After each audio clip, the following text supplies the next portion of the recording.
Before the Reverend starts, let's have a short biography. Reverend Shoryu Bradley was ordained as a Soto Zen priest in 2002 by Seirin Barbara Kohn at Austin Zen Center. In 2004, he began studying with Reverend Shohaku Okumura at Sanshin Zen Community in Bloomington, Illinois. He also trained at Tassajara Zen Mountain Center and Sotoshu International Angos in the US and Japan. In 2010, he received Dharma transmission from Okumura Roshi, and since 2011 has lived and practiced at Gyobutsuji, a small mountain practice place he established in the Ozark Mountains of Arkansas. Practice at Gyobutsuji is centered around monthly sashins in the style of Uchiyama Kosho Roshi. Welcome.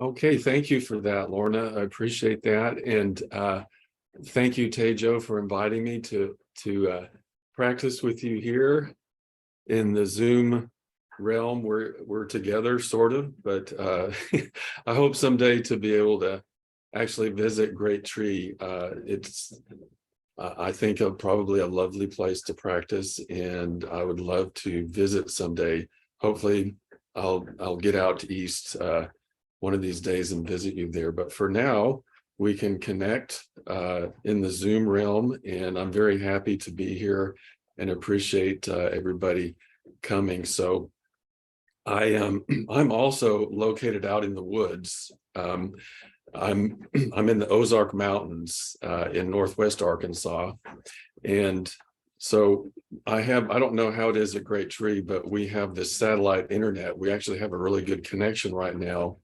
with Starlink, and we've just had this since last spring. But still, when we get a good heavy downpour, we lose the internet connection. So I looked at the forecast last night and I thought, oh, it's going to rain tomorrow. What should I do?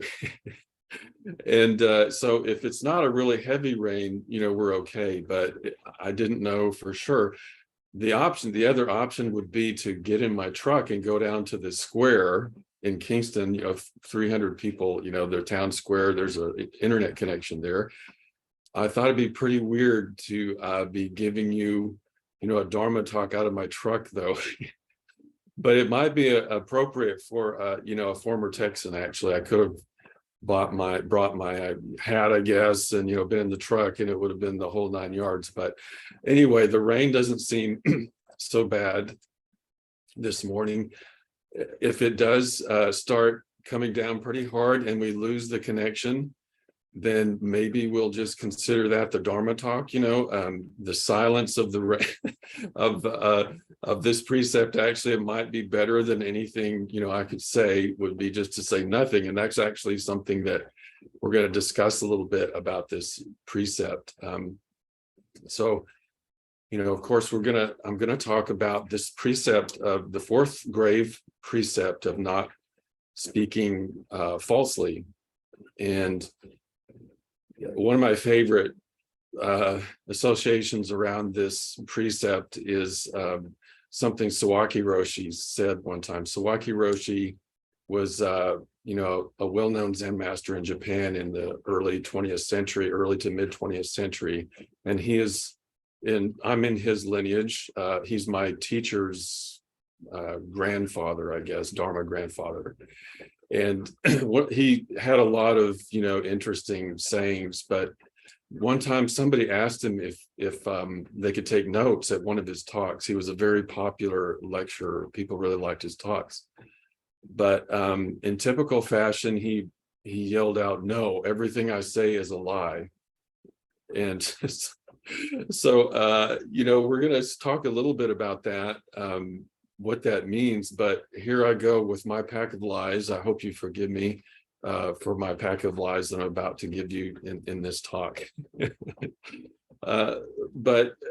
So anyway, the reason I'm talking about precepts today is because I've been studying them for a couple of years now. I've gotten interested as people, ask to give precepts. I want to study them myself and understand them more, and offer some understanding to those who want to do it. So, of course, in our tradition, most of us probably know there are 16 bodhisattva precepts. We have the 3 pure precepts, and we have we have taking refuge, the 3 refuges first, and the 3 pure precepts, and the 10 grave precepts. So then we have the 10 grave precepts. So those 3 pure precepts are very important to me. They're kind of the foundation of all of our bodhisattva practice, and I won't talk about those today, but those 3 pure precepts are first avoiding all evil, or following moral codes, which is basically saying avoiding doing bad or evil things. And evil in Buddhism is basically just things that create suffering or promote suffering. So there's not some kind of innate evil, but it's a condition that we produce or encounter that creates suffering. And the next one is to good. So that's of course self-explanatory in many ways, but this is a very key part of our bodhisattva practice. The third grave precept is to embrace all living beings, and that's the one that really brings the 3 together as bodhisattva practice. So we could talk a lot about those grave precepts, but I think it's kind of interesting to study these 10 grave precepts in relation to those 3 pure precepts. I think they can be a good way to understand them. But that embracing all beings means, we're practicing to awaken ourselves and to awaken all beings. So we take the, 4 bodhisattva vows, and the first one of those is, beings are numberless, I vow to free them. And that means, of course, in review, that in Mahayana Buddhism, we don't just try to get out of samsara ourselves. Early Buddhism was more explicit about getting out of samsara, practicing and getting out of samsara. But later in Mahayana Buddhism, we really stress that we can't get out ourselves of this thing that we call suffering, this samsara, this realm of suffering. We're so interconnected with other beings and things and everything that to really say that we're going to get out by ourselves is a problem. And in fact, we vow in this bodhisattva vow to have others cross over this shore to the other shore of nirvana before us. So we could talk a lot more about that, but that's of course the basic vow that we take in our basic intention in practice. So these precepts are very profound in their own right. Of each one we could really talk a lot about, but each one is a kind of a reflection of our practice in this moment here and now. I think from a certain perspective, we have our practice of body, speech, and mind, and we can kind of look at our life and our vow from different perspectives according to body, speech, and mind. So this of course applies to speech, the way that we speak about our life and interact with others in the way that we speak. So going back to the 3 pure precepts and how they relate to this not telling a lie, it really becomes a koan. When we study this, each of these precepts are kind of like a koan for us in each moment to step up to. but they're to help to see, this koan of life unfolding before us, I think. So, to study this precept a little bit on just like the conventional level, to talk about it in a conventional way, in the way that we interact with people. If we talk about it from the perspective of avoiding evil, of course, it's very, it's pretty apparent that if we're trying to manipulate people by deceiving them with our speech, that's a big problem. So, the Buddha said that one of the ways he really talked about our delusion and our suffering is that we create this, subject-object relationship, or the mind creates this subject-object relationship.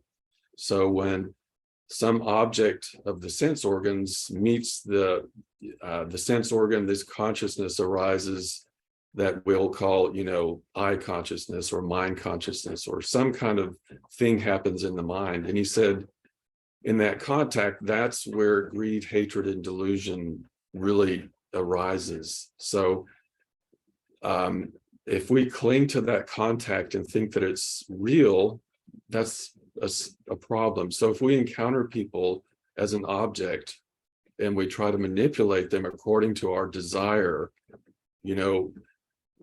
we try to just fit them into our agenda and make them, part of this subject-object relationship only. That's a problem. That's the sort of root of the cause of suffering, according to what the Buddha taught. That plan for getting what we want and avoiding what we don't want is just one way that he described suffering, how we create it, and how we create it for ourselves and for others. So, of course, when we're lying to deceive people to get them into our agenda, that's a big problem. That's the subject-object relationship that we're relating to. And it's a big misunderstanding of the nature of self, that the Buddha taught. And we'll talk a little bit about that too. So it's also, of course, lying is also can be a sort of subtle way of misleading ourselves. We lie to ourselves about our true intentions with our interactions, possibly. We can lie to others subtly without even knowing it if we don't really study the self and understand, our kind of karmic tendencies. But as I said, this really has to do with the misunderstanding of the nature of the self, and I'll talk about that in a minute. So that's the kind of, avoiding evil is avoiding deceiving ourselves and others in our speech and in the way that we interact with people. Doing all good, if we take the next pure precept, that's another thing that we can really apply to this not lying precept. So sometimes when we're silent, we're deceiving. This precept is more about, an active participation in life as a bodhisattva. But, we could think of a lot of examples of both of these aspects. But for example, I live in the South, as Taejo does, and many of you probably. And some years ago, I was in a tire shop, and this guy with a Harley t-shirt came in. I was waiting to get my tires changed he was on his bike. I guess they were from out of town and doing something at the shop. And he started talking to me in a friendly way. And I could tell he was from the South too. But he started talking about the way he had interacted with a group of Black folks earlier that day. And the more he talked, I could see him kind of looking at me and checking me out. Like the more we went on, the more kind of uncomfortable I became, the more kind of racist undertones were coming up more and more. And this was quite a while ago. It was at least 5, 6, 7, 8 years ago. And I'm not really very proud of the way I handled this, because I've thought about this, a lot since then, but I was really uncomfortable, and I didn't say much, and I just got up and left. And actually, now if I were to do that, encounter that situation again, I think I might have done something differently. I'm not sure exactly what I would have said, but I think I would have been made it clear that I wasn't affirming what he was saying. Sometimes by not saying anything at all in a conversation like that, we're assenting, by not dissenting. And so this is a form of breaking the precepts, I think. In that instance, for me, I consider it, I didn't do a very good job. But we can think of other instances where being silent is really a kind of a breach of the truth, or a breach of this precept.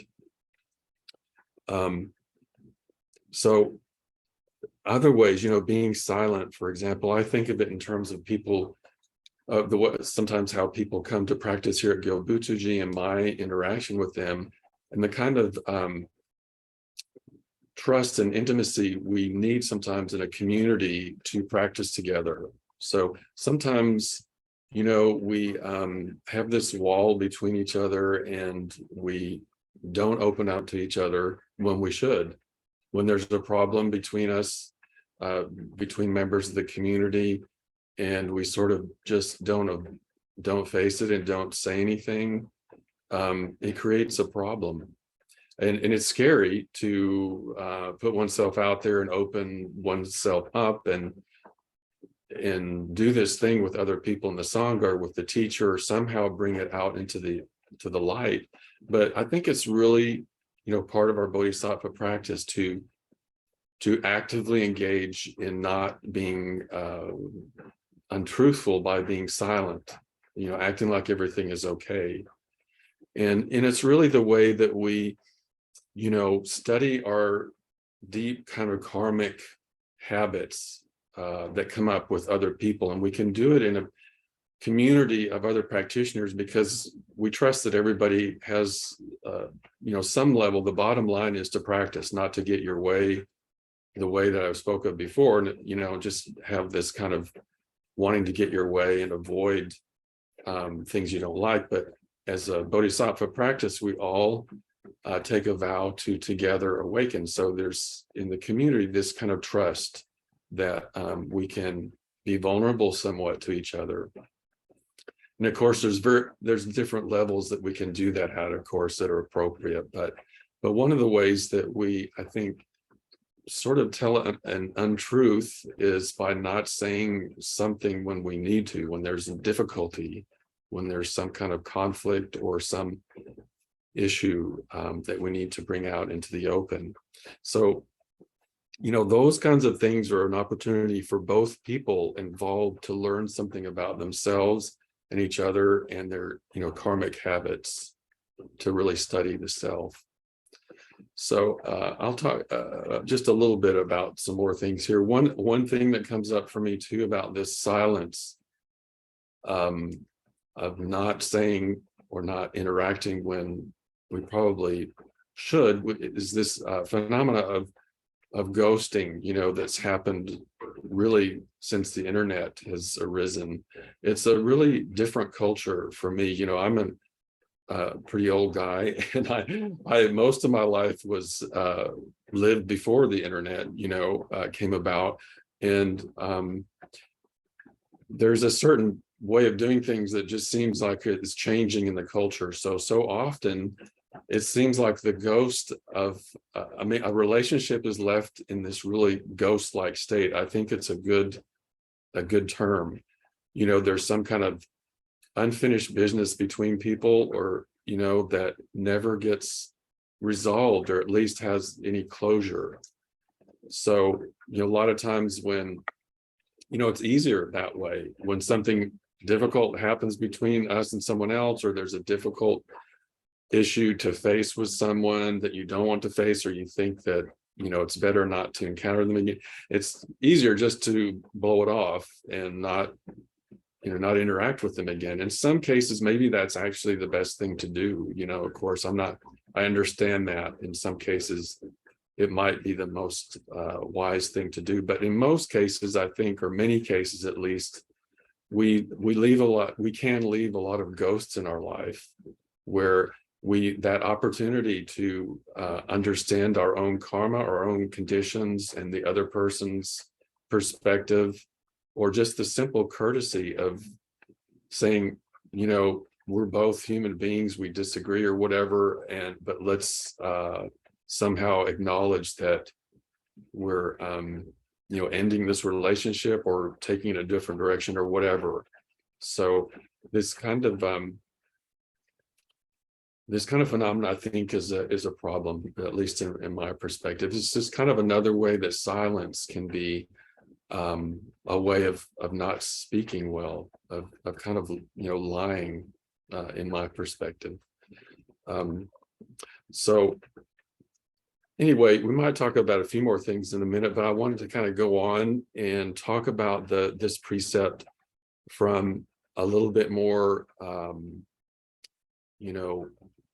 universal perspective, or kind of deeper perspective than the more conventional things that we discuss. So these 10 precepts that Dogen Zenji gave us, they come from the 10 great precepts of the Brahma Net Sutra, the Mahayana Brahma Net Sutra. So I got this from my teacher. When we studied precepts with my teacher, he would always talk about the Brahma Net Sutra and the Vinaya precepts, and then Bodhidharma's precepts.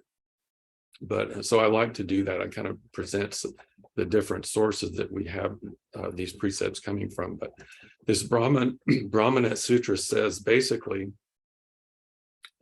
I don't think I need to read it, but it says that a bodhisattva should not be involved in any any aspect of lying, no karma whatsoever engaged with telling the end what is untrue, or saying what he or she hasn't seen, or vice versa. It says, saying that you have seen something, that you haven't seen, or vice versa.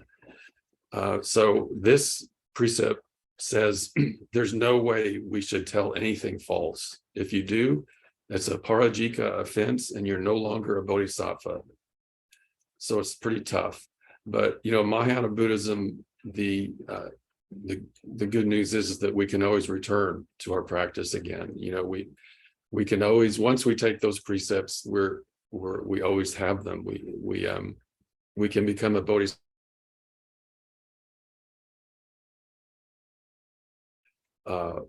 But anyway, so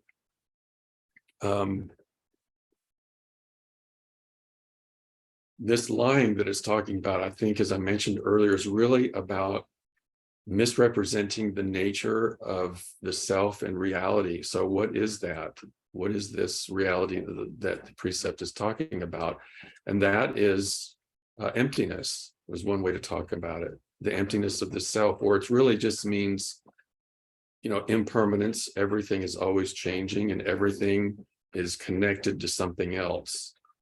That is like impermanence and non-self, or interconnection. That's the basic way we can talk about emptiness, this thing that we really can't talk about. We can always only kind of lie about, but that's one way that we can talk about it. So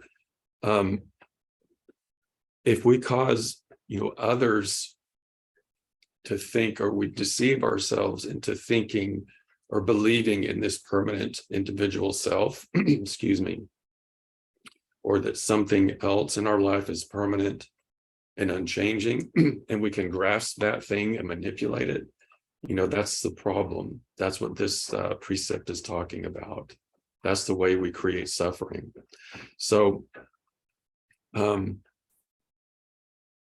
to kind of contrast that, or clarify that, I like to talk about Bodhidharma's one mind precept. And Bodhidharma said, or this is attributed to Bodhidharma, self-nature is wondrous and imperceptible. Within the inexplicable dharma, not speaking a single word is called the precept of not telling falsehood. So that's where Sawaki Roshi, I think got his saying, everything I tell you is a lie. So from this perspective, it really means that we can't say anything about this reality at all, because anything we say about it is grasping and making it something into, a permanent concrete thing that it isn't. So for example, I'm speaking to you now, and that statement is kind of a lie. Shoryu is speaking to you, because if we examine Shoryu, as the Buddha said, we see that he or it or is really just a collection of phenomena. The five skandhas is the way the Buddha talked about it. And all these conditions are always changing. And when we look for something unchanging in it, we don't find anything.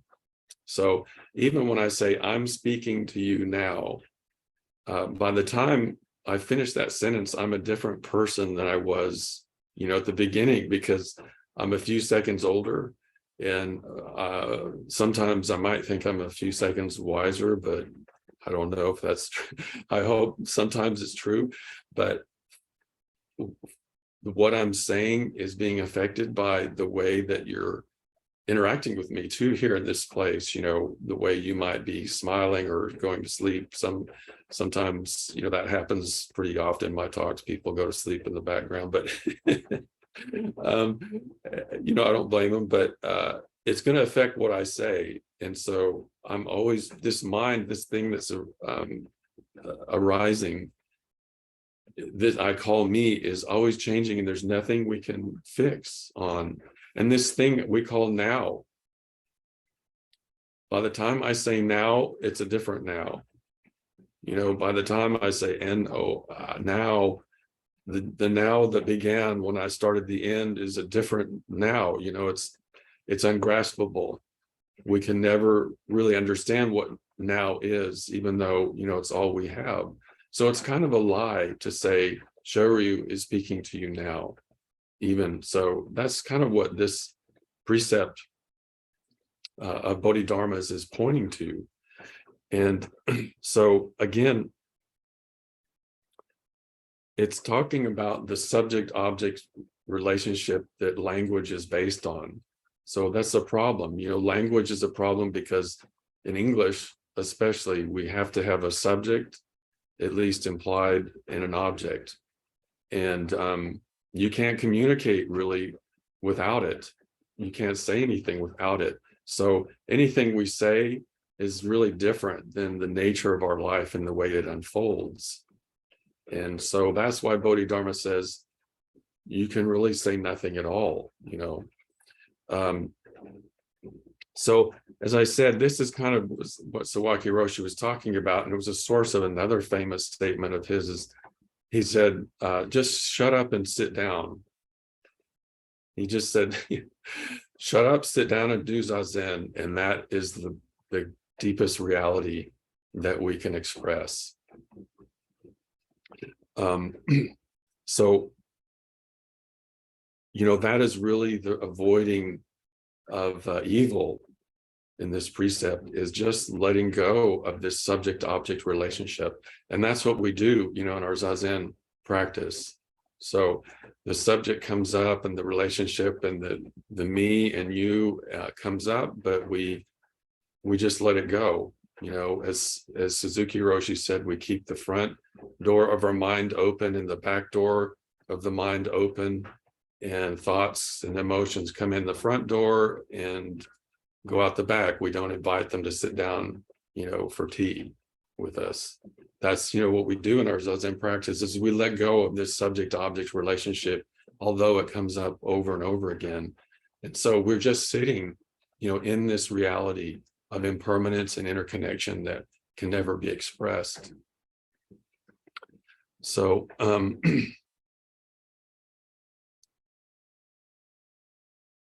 to go into this, I wanted to say something too that is important as well about this. Excuse me, how this is sort of a lie to say who I am in this moment, and then come back to our Zazen practice. But I forgot to say this, but that also has to do with the relative nature of our experience. So in a way, for me to say, I'm Shoryu, a Zen priest, giving you a Dharma talk is a kind of, as another kind of lie to say that's the nature of who I am. Because, you know, if I go into a grocery store and dressed in my robes and start giving a Dharma talk, they're probably going to throw me out or put me in jail or, you know, something, or it's not so appropriate. When I go into a grocery store, I'm a customer, or when I'm with my dad, I'm a son. And if I try to be a teacher to my dad and talk to him about the Dharma, you know, he's not interested, and he won't, he doesn't really accept me as his teacher, as he shouldn't, you know. I'm not his, you know, I'm not a teacher for him. And, you know, if I try to be in this role when the role should be something else, it's a problem. So sometimes I'm a teacher, sometimes I'm a student, sometimes I'm a son, sometimes I'm a partner in a relationship, sometimes, you know, I'm a customer in a store. So the nature of who I am is always changing. And so in our Zazen practice, we're sitting down just in the naked self, is what Sawaki Roshi called it, where we take off all this clothing of all these different roles that we put on. You know, that's another thing that Okumura Roshi says. We have all these different types of clothing. We put on the clothing of a priest, the clothing of a customer, the clothing of a professor, of a doctor, lawyer, poor person, rich person. We have all these different types of clothing we put on, and we identify that clothing as who we are, but it's not. You know, who we are is much more profound and incomprehensible, and we only really express that, or in this deep way, in our Zazen practice. That's what you know, Sawaki Roshi was saying by shut up and sit down. But here, you know, when we take this teaching in, another problem arises. So if we say that the only time that we're manifesting reality is in Zazen, it's kind of a problem, because we can't just sit down and do Zazen all the time. And we have to interact with people, and we have to bring this bodhisattva practice into every interaction that we have. So I think it's a matter then of how do we bring our Zazen practice, how do we live our life as Zazen? You know, we don't do Zazen as part of our life, but we live our life as Zazen. That's our bodhisattva vow. You know, not to get something out of Zazen in a way to augment the mind or make us a better person, but we do Zazen as the expression of truth, of reality. You know, this reality of impermanence and interconnection. And so that's the problem. If we just don't ever say anything, we don't keep this precept of doing all good. You know, if we never say anything, we create another breach of the precepts by staying silent sometimes when we need to say something, I think. And you know,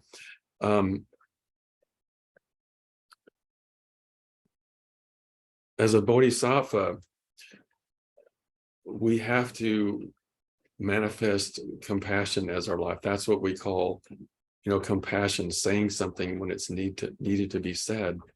So in some way it's a lie, but you know, in the Lotus Sutra, it's very interesting. The Shakyamuni of the Lotus Sutra kind of told a lie, you know, in one of the parables of the burning house, where many of us are probably familiar with that.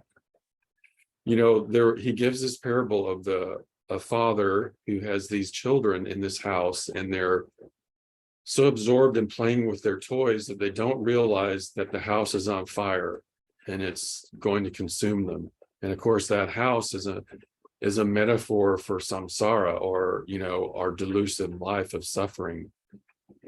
And we're so preoccupied with the toys that we play with that we don't notice that we're about to be consumed, by the burning house. So the Buddha, he couldn't get them to come out. This father couldn't get them to come out of the house because they were so enamored with their toys. So he told them that, there were some better toys outside of the house that they could come and get.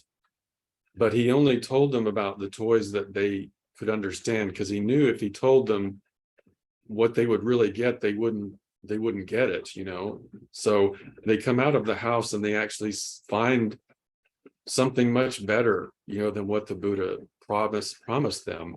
I think it was like they were carts, like a goat cart, a deer cart, and an ox cart. And these, this is a parable about the three different types of Buddhism. We're probably familiar with that, but what they actually get is this great white ox cart that, he couldn't even have described, I guess. He didn't tell them. And when they come out, they're overjoyed. And that means, we can't understand this reality of practice. We can't, no one can tell us about it. We can't understand it. We can only, realize it, and the joy and connection when we actually do it. And when we, talk about it or try to say what it is, we really fall short. So we we have to sort of tell these lies about reality in order to allow ourselves and to others to sit zazen, or to express this vow in our interaction. So even, in the Lotus Sutra, the Buddha kind of tells a lie. Is it a lie or not, what he said to them? But it's the same thing that we do when we talk about the Dharma. So, I think about this in terms of the Buddha himself, the historical Shakyamuni. And we have, really early texts, but the story goes that after he awakened, and there's, metaphor in this too, that he wasn't going to teach, because I think of just this thing that we're talking about, that he realized that anything he said was going to be a lie and nobody was going to get it. And so but the story goes that Indra, or Brahma, the king of the gods, the god realms, came to him and said, please teach. There are some people who will get this. Please teach. They're suffering people. Please teach. And so I think this kind of represents probably what was going on in his own heart and mind, of like, well, I can't say this, and anything I say about it is a lie, but feeling the connection and compassion arise in his heart, that he knew he was willing to tell these lies in order to reduce suffering. So, but this is very old dilemma. I mean, this is a very old idea or teaching of this compassion arising out of wisdom, or being one with it, wisdom and compassion as different manifestations of each other from the very earliest times of the Buddha. So, but how do we actually make this work in our heart and mind, like telling lies for the good of other beings? It seems like a kind of dangerous thing. We haven't talked about Dogen Zenji yet and his teaching here, but so I'll get to that. I think Dogen Zenji really has a beautiful expression of how we sort of go beyond this dilemma of lying and doing good and avoiding evil as a bodhisattva. So he says in his Shobogenzo chapter, Buddha Sutras, Bukkyo, he says this. He says, the sutras, or what we say, or what is written, what is spoken, using the characters, they use the characters of ultimate truth and conventional truth. the characters of the heavenly realm, the human realm, the animal realm, and the fighting spirit realm, or the characters of the 100 grasses of the 10,000 trees. So he's saying the words, the characters, the words of the sutras are these living beings. The words, he's saying that reality itself is the sutra expounding truth. For this reason, all things, long or short, square or round, blue, yellow, red, or white, which are properly arrayed throughout the entire 10-direction world, are, without exception, the characters as well as the surface of the sutras. So he's saying that this reality itself that we're sitting down into is expounding the Dharma, is itself the sutras. That's because everything is changing. Everything is impermanent. Everything is expounding this Dharma that the Buddha talked about. So even when we tell a lie, from some perspective, that lie is an expression of emptiness. Even though we're, from one perspective, and it's dangerous if we misrepresent it or misunderstand it, anything that comes out of this reality is an expression of the truth, even if it's a lie. But of course, the problem is if we grasp that lie as the truth, we create suffering. And that's why the Buddha, decided that he needed to be clear about the difference or what our relationship is to this lie. So Dogen Zenji's teaching on this, actually in the Kyoju Kaimon, where he talks about this fourth precept, he says, since the Dharma wheel has been turning from the very beginning, there is neither too much nor too little. When a drop of sweet dew moistens all beings, reality and truth become revealed. So the Dharma wheel has been turning from the very beginning, means, this reality itself from the Big Bang is the truth of the Dharma. And there's no long or short, because you can't compare anything in this realm that contains everything. Long and short, sentient beings and Buddhas, delusion and enlightenment don't have any meaning from this perspective, because you can't say something is long unless there's something short to compare it to, some kind of limit. But when long and short are both contained within this reality, there's no comparison. So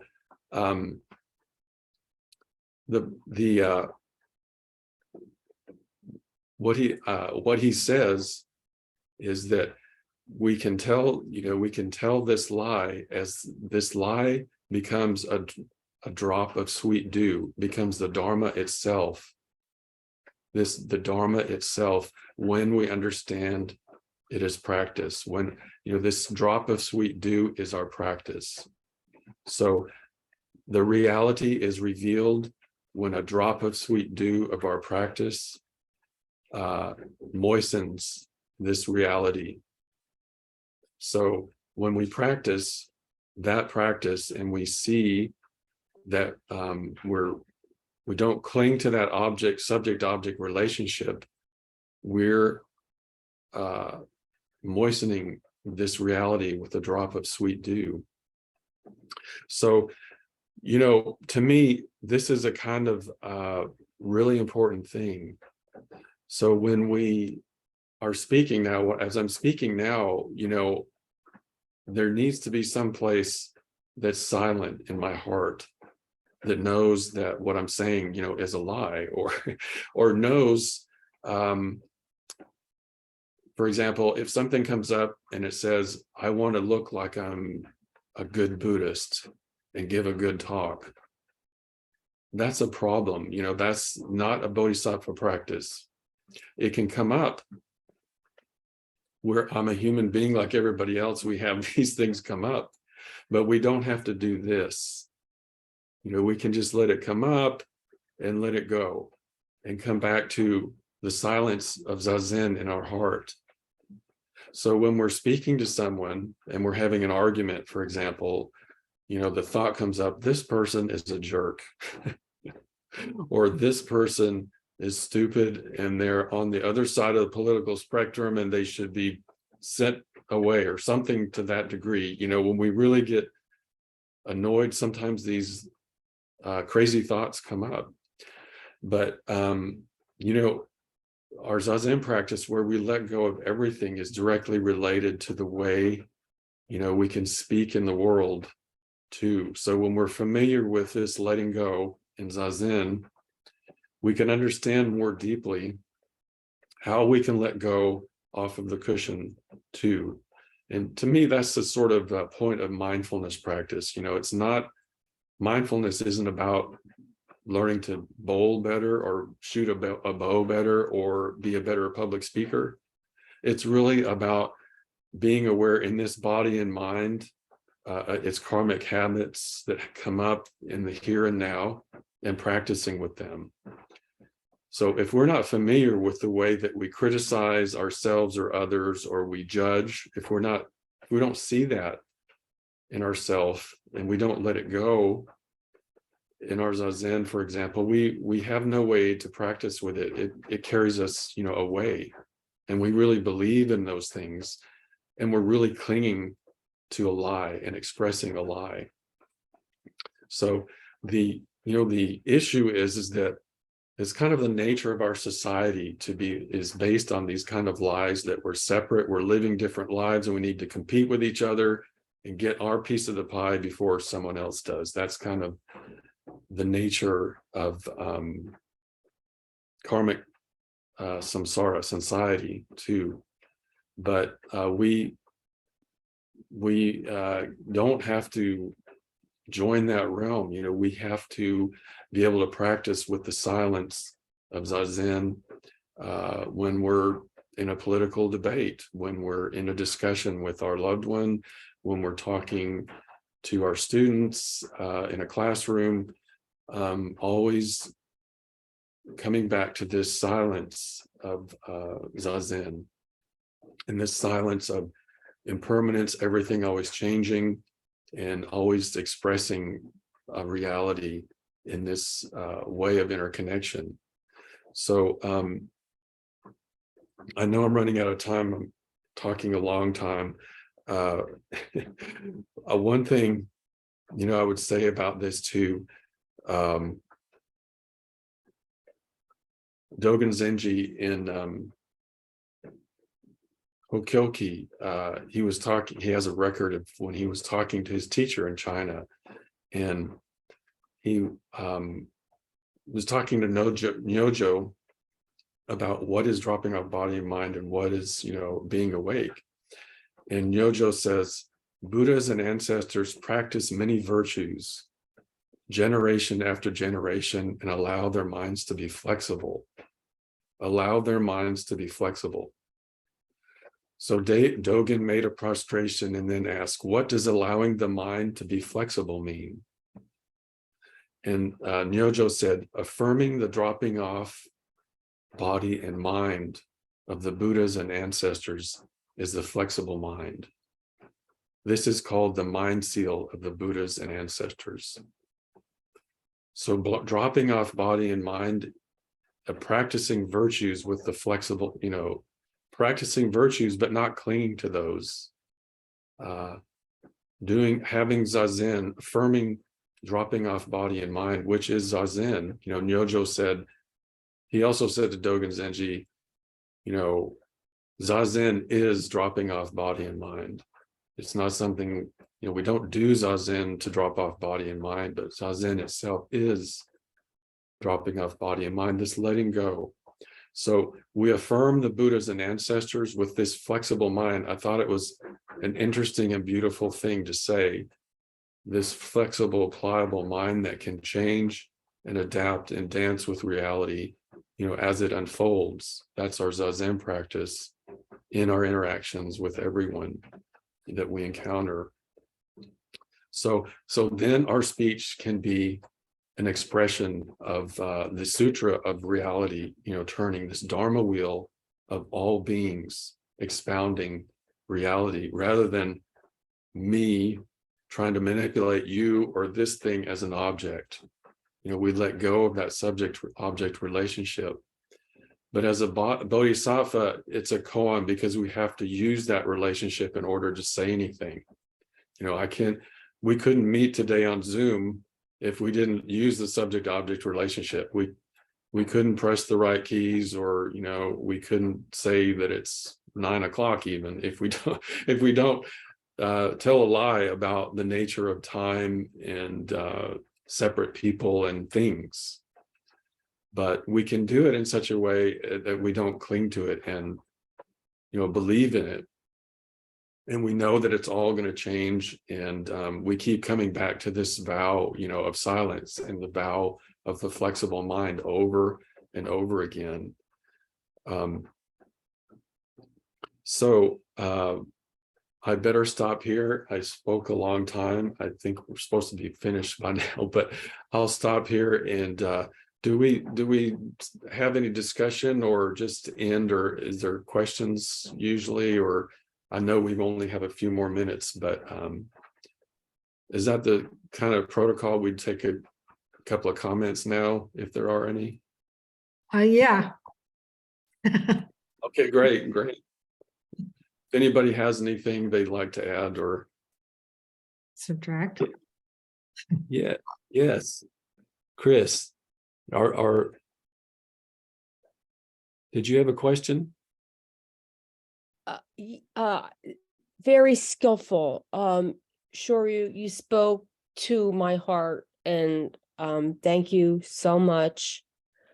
And I liked your story about the motorcycle, the tire place. Silence is the voice of complicity, but I have said some stupid things in my life, and I do not want to create more suffering. So normally I err on the silent side. I don't know if you can say anything about that, but thank you. Yeah, thank you, Chris. I appreciate your supportive words, and I agree with you actually that I tend to err on the side of not saying as much. I'm not a real talkative guy, actually, although this morning I probably said too much. But I think this is a kind of this is a koan, of course. There's no kind of answer that will be correct in every situation. So sometimes it's appropriate to be silent. Sometimes it's appropriate to say something. And I think the Buddha, used to err on the side of silence, often too. And actually, in the Vilamakirti Sutra, it said, Manjushri says, or Vilamakirti says, he expresses the most profound reality through being silent. And there is that element too. We can see this from either side. Sometimes silence is compassion, and sometimes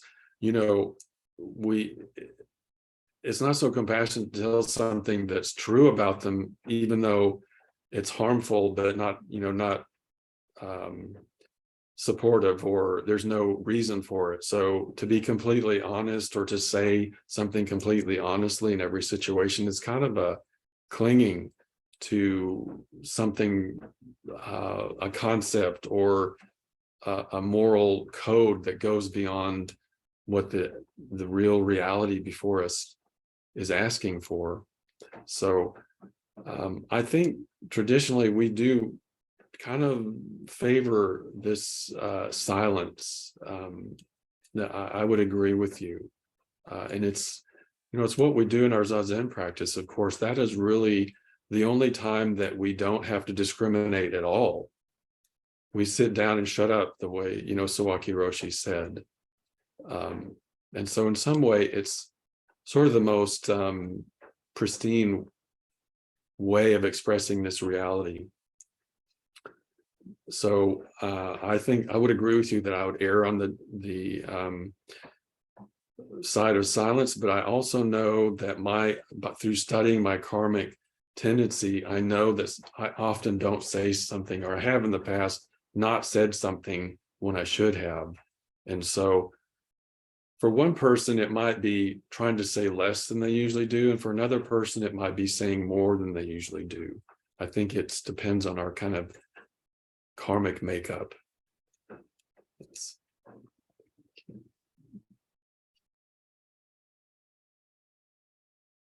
Yes, Anne. Hi.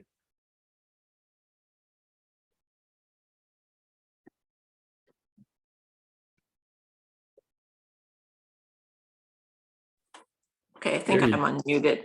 Am I unmuted now? Yes. Okay. What you said was so helpful, because I've been holding on to something for a long time.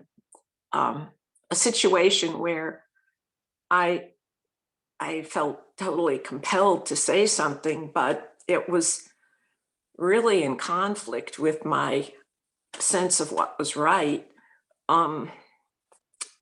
But because it seemed to pit, physical reality against all the things I believed in, and I was on the spot. So I I had to respond to someone who's saying, are they niggers or white? This was in South Georgia some time ago, and there were people on the side of the road in an accident. And clearly, this was before cell phones. So we pulled off and I went to the phone and I responded, they're white, because but what you said was really helpful for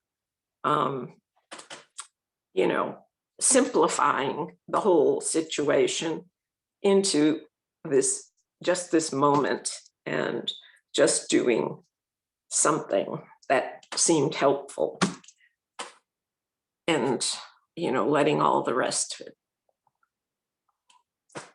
subside into the background and seeing that, yeah,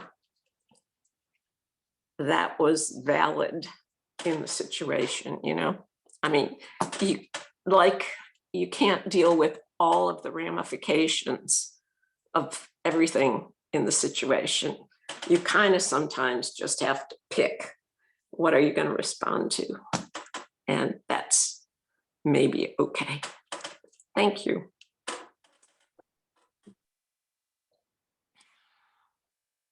We're right at 11 o'clock. So probably we should stop.